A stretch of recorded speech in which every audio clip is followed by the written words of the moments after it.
God came down to Mount Sinai. He came to give us an invitation.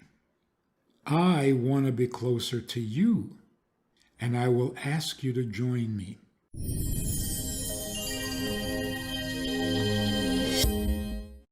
How do I get closer to God?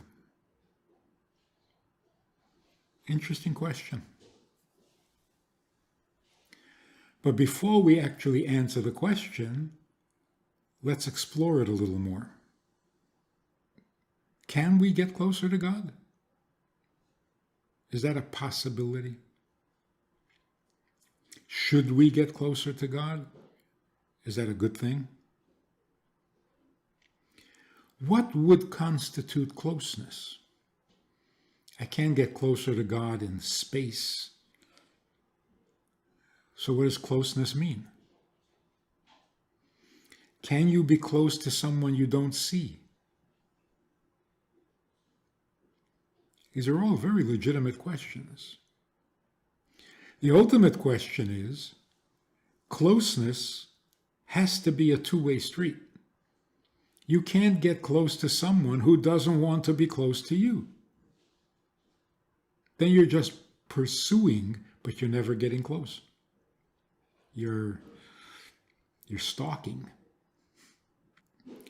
So the first thing we need to know is God interested in closeness?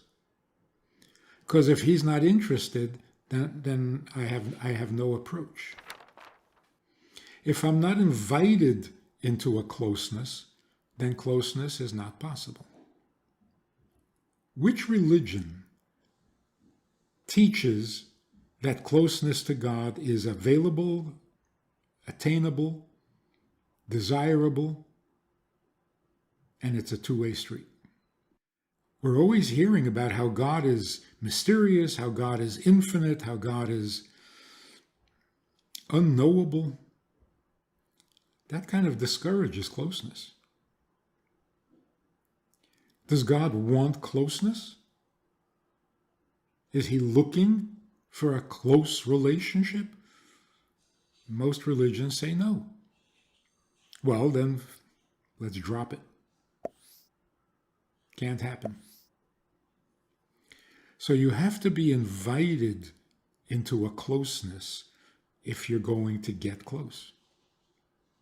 In fact, if you're invited to get closer, you are already closer even if you didn't respond.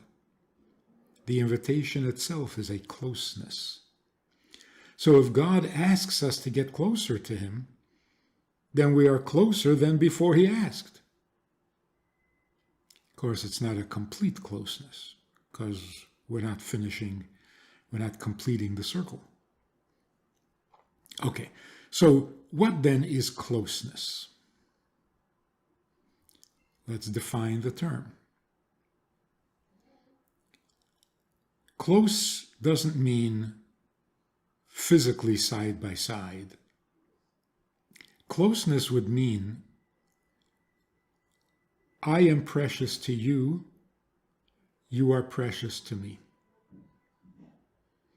Closeness to the heart. What is the closest thing to your heart? Well, the thing that gives you the most pleasure. The thing that is most desirable to you.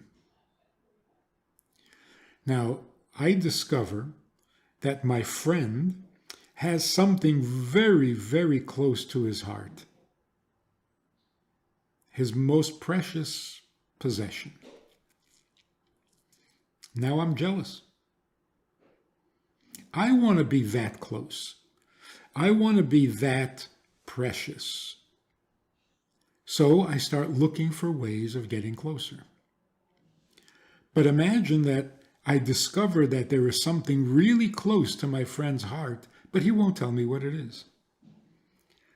Well, then the door is closed, the gates are shut, and there can be no closeness. What if he tells me what it is that is most precious to him and closest to his heart?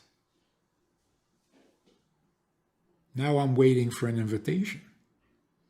Oh, so that is the most precious thing in your life. Am I invited? Can I join you?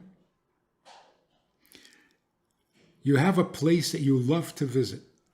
You go there on vacation. It is the most precious thing in your life. Wow, that's interesting. And I'm waiting. But there's no invitation. Well, then I might as well go home because I'm not going to get any closer. So, to get closer to somebody would mean, number one, there is something closer to him than I am. You know, the expression, you are as precious to me as life itself. See what that means? Life, my life, is very precious to me, and you are as precious as that. So, if I know that there is something more precious to you than me, I want that closeness. What if I am the most precious thing to you? Then there can't be anything closer. I am the closest thing. So I can enjoy the closeness. I can't get closer. But if there is something closer, well, then I would like that. So the first thing is I have to know that there is something closer. Second, I have to know what that is. If I can't know what it is, then there is no avenue, there's no channel for closeness. And even when I know what it is, if I'm not invited, I can stalk you, I can't get closer to you. In Judaism, the first most fundamental principle of all, God came down to Mount Sinai. He came down. He didn't wait for us to go up to heaven. Well, what does that tell you?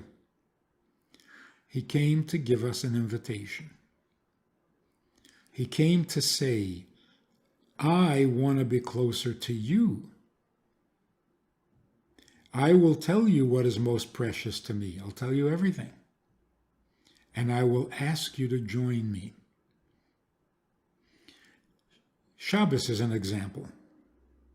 It's a special day for God because he created the world in 6 days and he rests on the seventh day. He came down to Mount Sinai and told us this. And he said, when I'm resting on my special day, join me. Rest with me. See, that's an invitation for closeness. If you rest with him, you become as precious to him as that day is special to him. That's what closeness means. Now, the nicest thought of it all, I want to become as precious to you as this most precious thing is. And you're inviting me. What am I supposed to make of that? Here God is saying, the most precious thing to me is my seventh day, my Shabbos. But I want you to have some of it. What is he telling me about me? Why would you give me what is most precious to you? What I'm actually hearing is, this is most precious to me so far, but I want to give it to you so that you will become more precious to me, which means I am more precious to you than the most precious thing you have. Otherwise, why would you give it to me? Now getting closer to God becomes even more appealing, more awesome. How do we get closer? We participate in all the things that are precious to him. He loves charity, we give charity. He loves holiness, we try to be holy. He loves truth, we try to be truthful. He loves kosher for the Jew. We try to keep kosher. Stay on the same page with him. That is closeness. I've got my own ideas. I've got my own experiences to pursue. Well, then you're not looking for closeness. You're looking for distance. Closeness means I want to share everything precious to you so that I become even more precious if you invite me. So instead of calling it commandments, which sounds very impersonal, every one of the 613 commandments for Jews and the 7 Noahide laws for everybody, every one of those are invitations. That's what they should be called. Invitation to closeness. So to dismiss all the commandments so that we can get closer to God without them is like saying, forget the invitations, I'm getting close to you anyway. No, you're not. Those are not commandments. Those are not restrictions. Those are invitations to closeness. If you enjoyed this conversation or this topic and you're looking for more information, or you want to hear it again from another angle, there is a way to do that. And that is in this book. It's all there. Order it from Amazon. You can read it, reread it, and share it in this book. It's all there. Order it from Amazon. You can read it, reread it, and share it. I want to invite you to join us as VIPs, partners in our work, and join us also for a personal chat with other members of the VIP club. We talk about many things.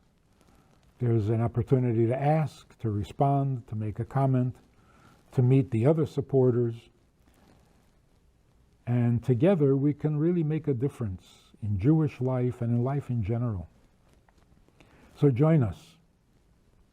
It's goodtoknow.org.